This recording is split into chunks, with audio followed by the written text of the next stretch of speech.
have to be hugging. We're like, touch each other awkwardly. Yay! Hugging.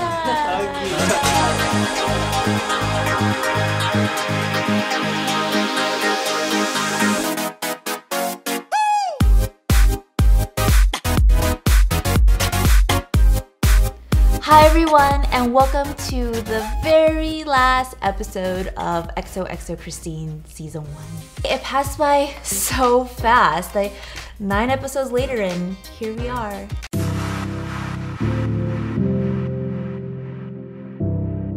Everything is your head.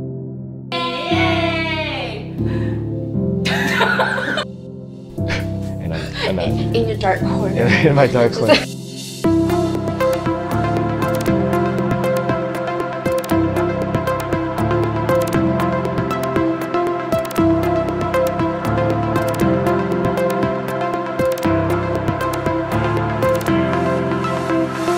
Even now, I'm still not taking the traditional route. You know, I'm pursuing media, and like, I never fit into that stereotype of what it means to be like that little Asian girl. Go ahead, girl. Crown yourself. I'm more aware that love changes. The tip is off.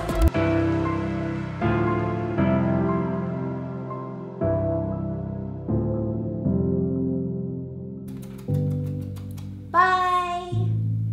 Goodbye. Lower voice. Goodbye. Goodbye. Goodbye. Goodbye. Okay, now you can leave the set. You're done. Okay. And take your water with you. I wanted to end the series by, giving a couple of lessons that I learned through doing this show and also embracing the challenges that have come into my life the past couple years. The first one is have a daydream. I know sometimes people say, don't waste your time daydreaming. I think daydreaming is one of the best things you can do because that tells you that your soul has a wish. Instead of choosing to ignore it, you really should choose to embrace it.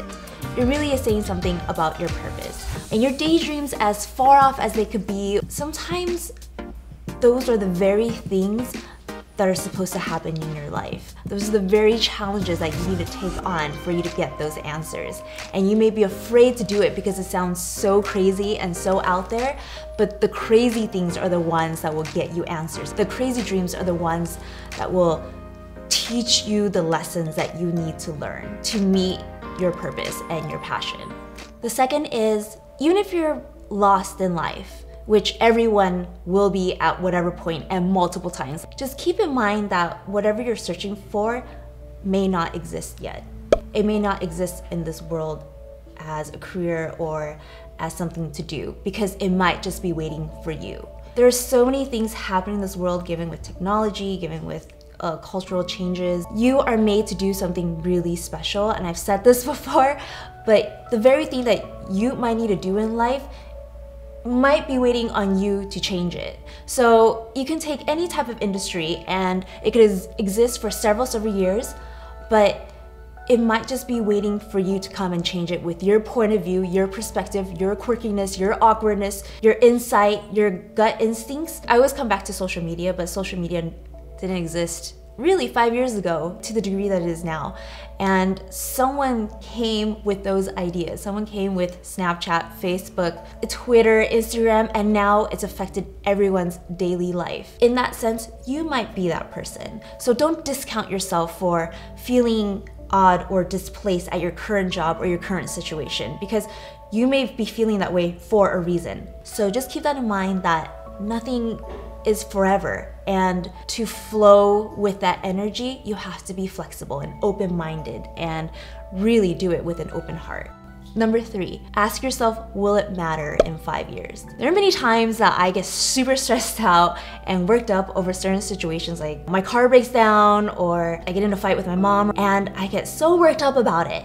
And I hold on to things because of principle, I hold on to things because of reason, and I'm stubborn. But honestly, when you think about it, many things won't matter in 5 years. Don't waste your time worrying about the things that you're gonna forget about in a month. Really think about what's important. Your relationship with your mom is important. Finding your purpose is important. Developing and learning as an individual is important. And on the other hand, things that you're afraid of doing, taking a new job, pursuing a new hobby, getting into a new relationship, or breaking up with someone that you know isn't good for you. Think about, in 5 years, will it matter? Do you still want to be stuck in the same place, doing the exact same thing in the exact same cycle? And if your heart tells you that there's something that keeps nudging you, you should really listen to that. Because what's the point of living if you're not going to be growing? Number 4, focus on the next step. And I won't claim this, I got this from Oprah. I'm gonna link a video of Oprah giving this really great talk at Stanford, and it's helped me tremendously, as she always does. There are many times that people ask you, what is your 5-year plan? What is your 10-year plan? It's good to have goals, it's good to set aspirations and dreams that you want to reach by a certain time. But sometimes when you don't even know where to go, where to begin, don't think about things too much. Just focus on what is the next right move for you. Just that. Just start at step 1. And then from there, you go on to the next right move, to the next right move, to the next right move. So if you think about it that way, it's not such a daunting and scary reality to face. Because you're just focused on what is it that you should be doing next. What is your purpose at that moment to lead you to your next purpose? Number 5, be authentic. And that is an everyday, waking up every morning type of challenge you have to constantly learn from. And being authentic really requires you to be vulnerable. By being authentic, really, it's only gonna make you a better person. It's only gonna help you stay in the moment. Really, by being raw and open with people that you care about, and I do it with strangers now too, because we only have a given amount of time on this earth with each other. And if I'm not gonna live it as freely and openly as me, then what am I doing? I'm just pretending to be someone else. I'm just a bad imitation of somebody else or something else I'm observing. And that's such a sad way to live, because it's completely empty, because it's not you, it's unfulfilling. And you really need to give yourself more credit and believe in yourself. Even when you feel like you don't deserve it, you want to focus on your insecurities and your faults and what makes you not good enough. Those are the things that hold you back from fulfilling your purpose and being the best version of yourself. Number 6, there are 2 voices in your head. One voice is your instinct, what you're born with, things that you know internally without even having to really think. The second voice is the world, it's society. It's someone sometime in your life that told you you couldn't. Let's say you're in a relationship and you've been in it for the past 3 years and it's not perfect, but you also don't feel fulfilled. If one voice is saying like, I don't know, he doesn't really put me as priority, she doesn't seem like she wants to have kids or get married, and we're definitely not on the same page, but I want those things, or it doesn't feel right.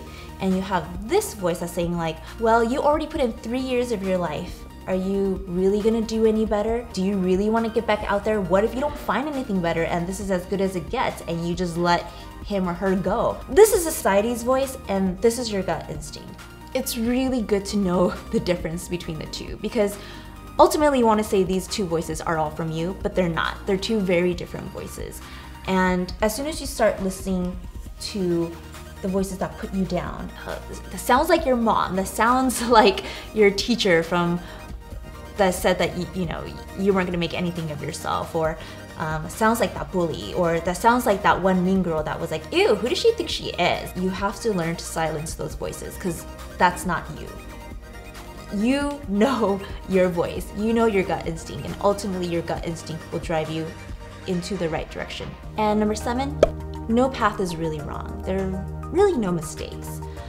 There can be bad decisions, but ultimately they all lead you down the same path to your calling. Making a wrong turn, let's say, is just another way for you to learn the lessons that you need to learn. Because not everyone graduates at the same time. You do it at your own pace, at your own speed, the timing of life. And sometimes we don't get the lessons right. We don't learn what we're supposed to learn. I believe the universe spins you around again to try to get you to learn the lesson because it's preparing you for that moment. You know, and we have many moments that we're supposed to meet our destiny and our calling along the way, and that's because we're always evolving as people, hopefully. So what you're called to do now may change the next 5, 10 years. And that's actually really great because you're supposed to keep doing bigger and bigger things. What you're meant to do at the time is just to learn what you're supposed to learn and move on and take it with you. So with that said, I just wanted to end on this note of where ゚xoxo Christine will go from here. And when I say ゚xoxo Christine, I don't really just mean the show, I mean myself.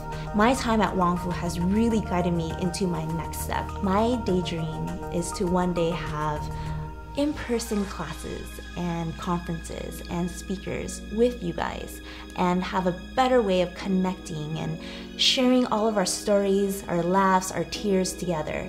I just want to say thank you guys for spending every week with me so far and knowing whatever I say really comes from here.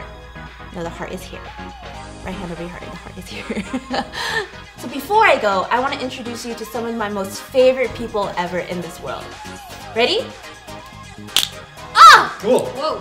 Hi. Hi! Oh my god. Are we going to see right now? Where are we? Whoa. I told you. Christine. Totally magical, right? So say hi to the ゚xoxo family! Yay!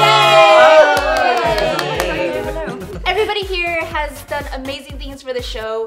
A lot of what you see wouldn't be here if it wasn't for each and every one of them. I also want to thank Kenton, who did all the motion graphics, and I also want to thank Ashley, Phil, and Regina for being on the show and being such great supporters, and all of Wongfu and more Wongfu, and all you guys for making the series so great, and I'm so thankful for everybody here. Again, I want to say, if you're a good person, you attract even better people, and they're the only reason why I get to sit here, including you guys. So on that note, hugs and kisses!